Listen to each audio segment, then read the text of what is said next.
Dear Follicle, I keep meaning to go on long walks but only ever get as far as the local housing estate, a place I find exactly as interesting as it isn't.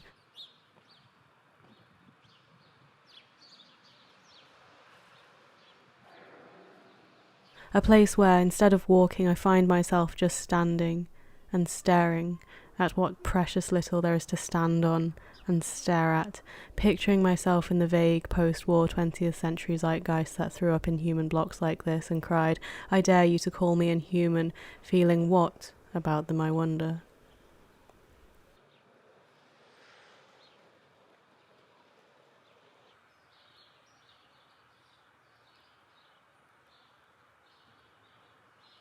It isn't merely that there isn't anything to do in such a place under such blocks, but that if there was, you wouldn't do it.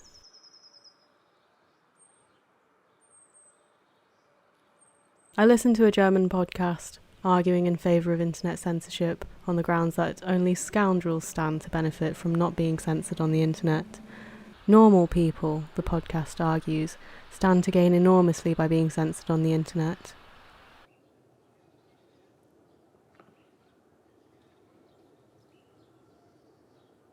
The kind of normal people who live in these blocks, the podcast argues, will live much happier, more emotionally fulfilling lives after they are scrupulously censored by multinational tech giants, governments, and social media corporations on the internet.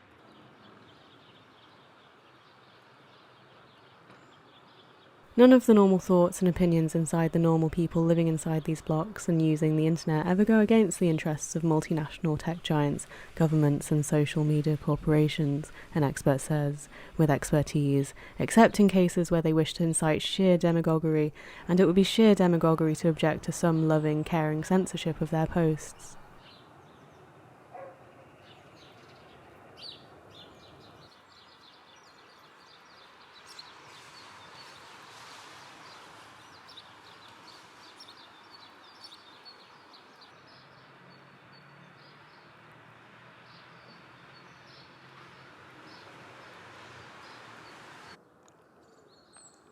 I feel as though in my lifetime, saying nasty things about Apple and Google will earn us all a trip to the untruth correction clinic, where the persuaders, before giving us a jab with their de-calming serums, won't ask, "Do you confess?" They will ask, "On a scale of 1 to 10, how would you rate Microsoft Studio's user interface?"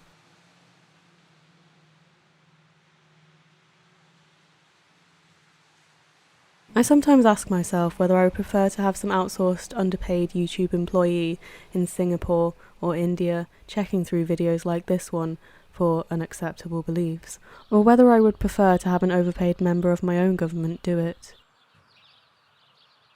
In a democracy, I should, in theory, have some say over who gets to censor me and who doesn't, a luxury I don't have with private companies, but I feel as though a politician I voted for is as likely to censor me for criticising them as a politician I didn't vote for.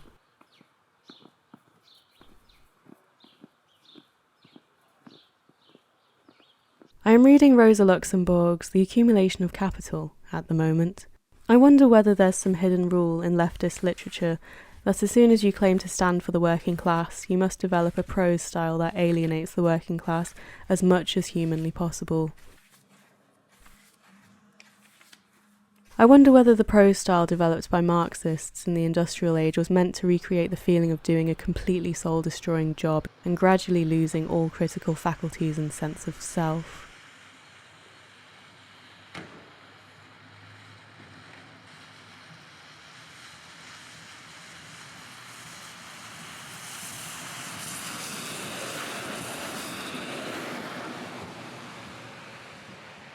There is a hilarious story I read in this highly recommended tome that the Tsarist Culture Ministry, evaluating Das Kapital for censorship, decided Marx's magnum opus posed no threat to the Russian autocracy on the basis that it was so boring, so utterly devoid of any content that could incite someone to revolutionary activities, let alone a working man. There was no need to prevent it from being printed. I was being mean to Rosa for comic effect earlier, and I must apologise to her. I sometimes need a while to get used to this abysmal kind of writing. As soon as you wade through all her stylistic gunk, however, her incessant tidal waves of pretentious, self-referential Marxist terminology, and actually understand a few sentences in a row, she's put together quite a spicy book. They should put that quote on the cover. Quite a spicy book.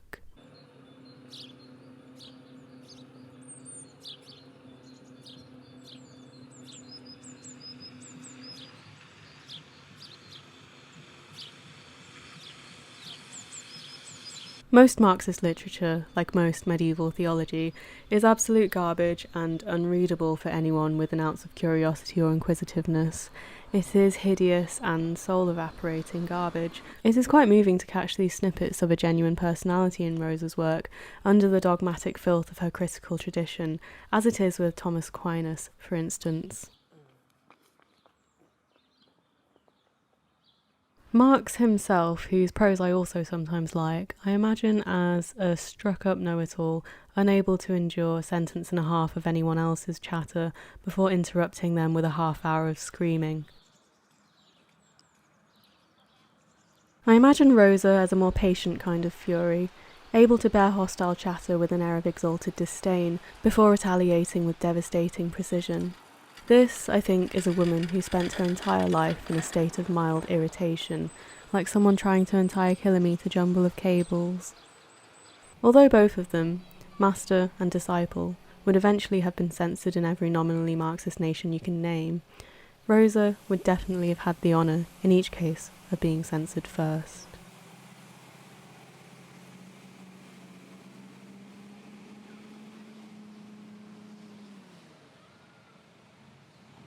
Kind regards, Coco.